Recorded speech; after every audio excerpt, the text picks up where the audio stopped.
Hello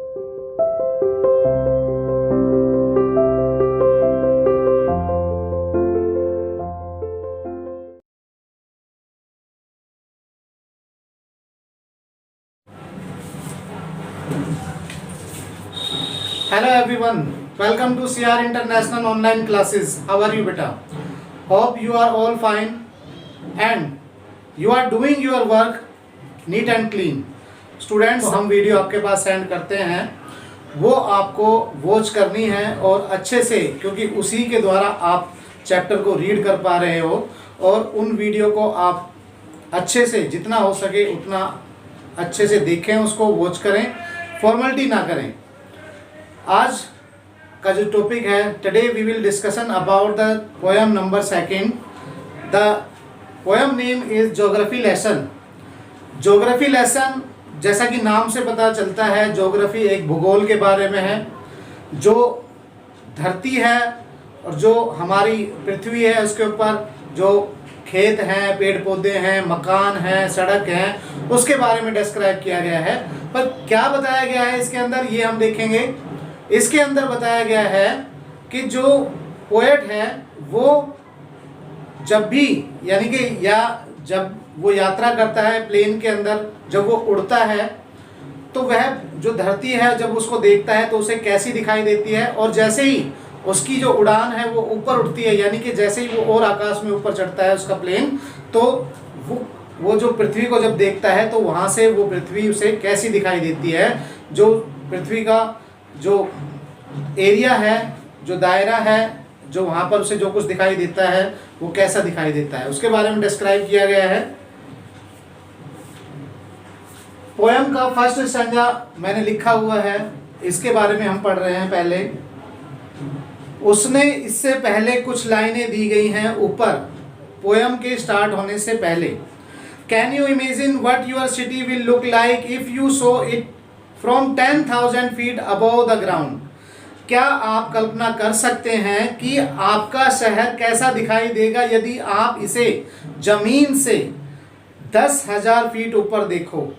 neatly planned and perfect in proportion like a geometry design, और यह बिल्कुल एक ज्योमेट्री की तरह डिजाइन किया हुआ, ज्योमेट्री मतलब ज्योमेट्री में जो लाइनें खींची जाती हैं, बनाई जाती है, ड्रॉ की जाती हैं, उन लाइनों की तरह परफेक्ट दिखाई देगा। It will strike you as something very different from what it actual it while you are in the thick of it.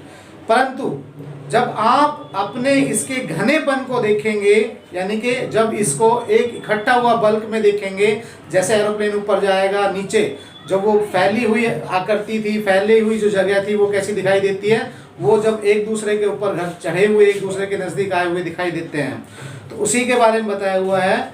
Here is a poet description of a just such a view of the city and some question that come to his mind। और जब वह उस शहर के दृश्य को देखता है तो उसके माइंड के अंदर कुछ क्वेश्चन जो अराइज होते हैं वो बताता है। क्या होते हैं उसके बारे में हम पढ़ते हैं। When the jet sprang into the sky, when the jet यहाँ पर किसके बारे में बताया है, प्लेन के बारे में बताया है कि जेट जब स्प्रेइंग करता है इनटू द स्काई, स्काई के अंदर जाता है, यानी कि जब ऊपर उड़ता है plane. It was clear why the city had developed the way it had. यह बिल्कुल साफ था कि जो शहर है वो जो डेवलप किया गया है बिल्कुल सुरक्षित ढंग से, बिल्कुल अच्छे ढंग से व्यवस्थित किया गया है।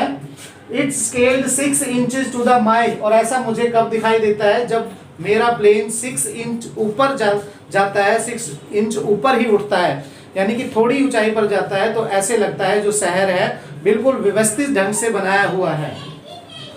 देयर सीम्ड एन इनएविटेबली का मीन्स होता है अनिवार्यता,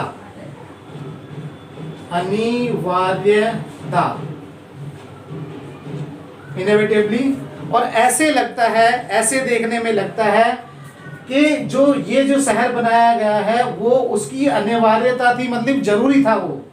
about what on the ground had looked haphazard, unplanned and without style when the jet sprang into the sky।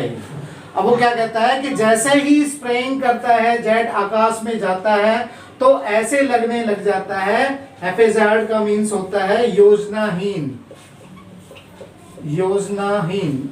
जैसे ही ये प्लेन ऊपर चढ़ता है और मुझे जो नीचे का नज़ारा दिखाई देता है, ऐसे लगता है कि ये शहर जो पहले व्यवस्थित लग रहा था अब वो योजनाहीन ढंग से बनाया हुआ दिखाई देता है, बिना योजना के बनाया हुआ दिखाई देता है। About what on ground had looked, यानी कि जो वो ग्राउंड पर देखता है जैसे ही उसका प्लेन कहां पर जाता है, विदाउट स्टाइल, अनप्लान है और बिना स्टाइल के, यानी कि बिना योजना के है और बिना स्टाइल के है। जब उसका प्लेन आकाश में जाता है तब उसे ऐसा दिखाई देता है। जब वो नीचे से देखता है तो ऐसे लगता है कि बिल्कुल व्यवस्थित है, जो शहर है, जो मकान है सही उसमें बने हुए हैं। जैसे ही ऊपर जाता है तो ऐसे लगता है जैसे बिना कोई योजना के बनाया हुआ दिखाई देता है, क्योंकि जैसे हम ऊपर चढ़ते हैं शहर भी एक लाइन की तरह वो जो सड़क है, रोड है, वो भी एक लाइन की तरह दिखाई देता है। और जो छोटी छोटी सड़कें होती हैं वो बिल्कुल महीन या बारीक दिखाई देती हैं, या ये कह सकते हैं कि बहुत कम दिखाई देती हैं। इस वजह से वो अनप्लान किया हुआ दिखाई देता है। अभी फर्स्ट स्टैंजे में ये था। सेकंड स्टैंजे को हम रीड कर रहे हैं। When the jet reach the 10,000 feet, अपनी बुक को सभी ओपन रखें। यहाँ पर तो फर्स्ट स्टैंजा मैंने लिखा हुआ था बोर्ड पर, अभी आपको बुक से रीड करना है।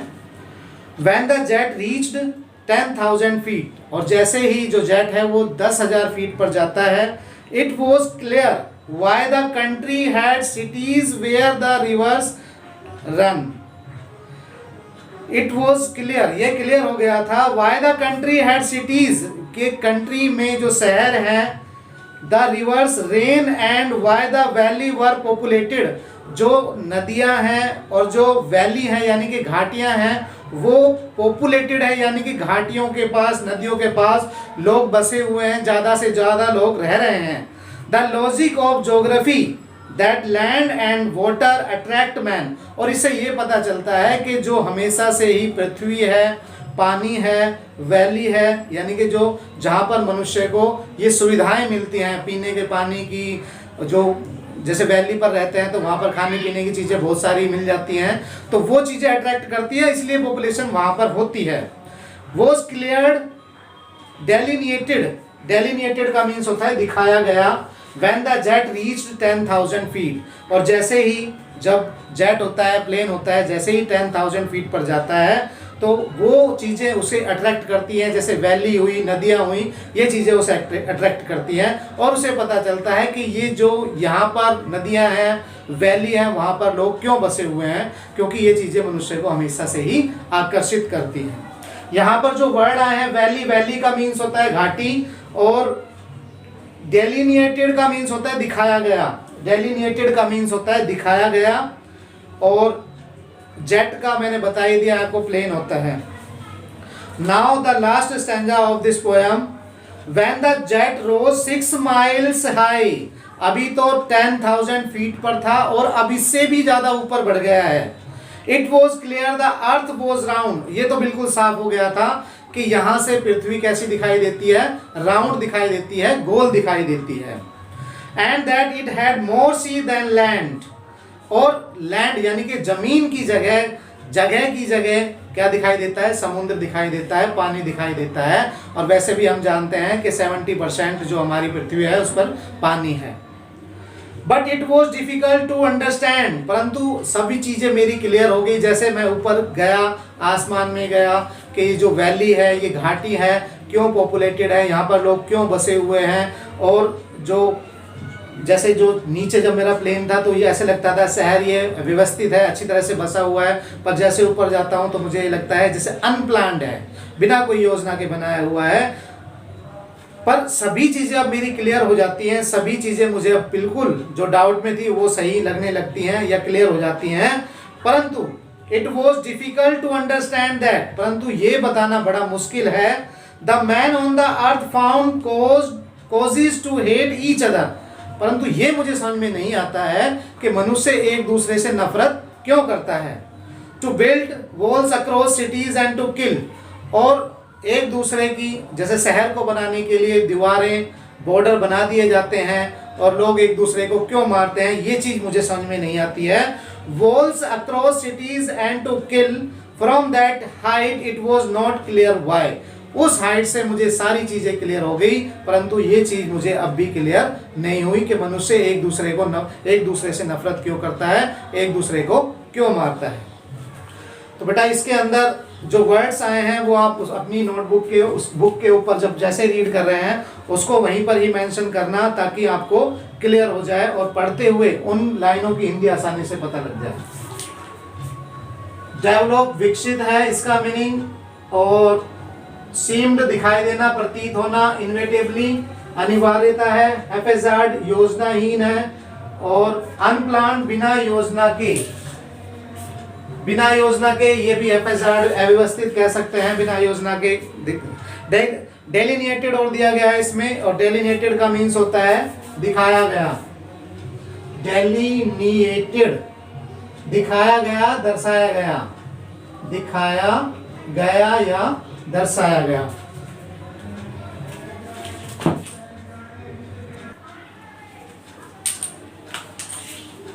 तो बेटा ये आपकी जो पोयम है इसमें हमने ये पूरा डिस्क्राइब कर दिया है। ज्योग्राफी लेसन जो जुल्फिकार घोष के द्वारा लिखी गई ये पोयम है, और इसने अपने व्यूज़ दिए हैं और ये बिल्कुल सही भी है। इससे हमें मोरल भी मिलता है कि मनुष्य एक दूसरे से नफरत क्यों करता है, एक दूसरे को मारने के लिए क्यों जाता है।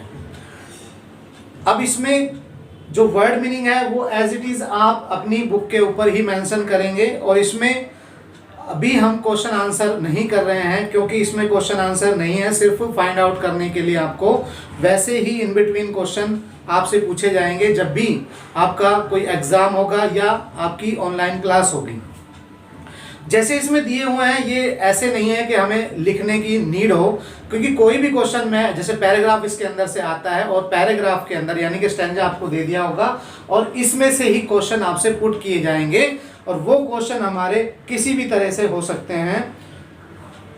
जैसे यहाँ पर मान लो बता दिया गया है jet is refer to, jet refer किया गया है, किसके लिए किया गया है, प्लेन के लिए किया गया है, और हैफेजार्ड का दूसरा मीनिंग बताइए, इनविटेबली का दूसरा मीनिंग बताइए। इस तरह से कोई भी क्वेश्चन हो सकता है। तो सबसे पहले आपको क्या ध्यान रखना है, सबसे पहले आपको ध्यान रखना है कि इस पोयम को बिल्कुल अच्छे से वॉच करना है ताकि आपको कोई प्रॉब्लम ना आए। Which is the following statement are example of logic of geography. ऐसे क्वेश्चन है इसमें जो आपको कुछ लाइनें दी गई हैं या उनमें से आप कोई भी लाइनें छांट सकते हो आंसर के लिए। तो ये अभी हम नहीं कर रहे हैं, आपको सिर्फ वर्ड मीनिंग है जो आपको अपनी बुक में ही मेंशन करना। इस पोएम को अच्छे से वॉच करना क्योंकि स्टैंजा आपका इसमें आएगा और क्वेश्चन आंसर जिसके अंदर आपको फाइंड करने होंगे, यानी कि क्वेश्चन आपके दिए जाएंगे और आंसर आपको फाइंड करने होंगे। आज के लिए बेटा इतना ही। नेक्स्ट वीडियो में अगली पोएम के साथ आपसे मिलेंगे। Have a nice day, bye bye.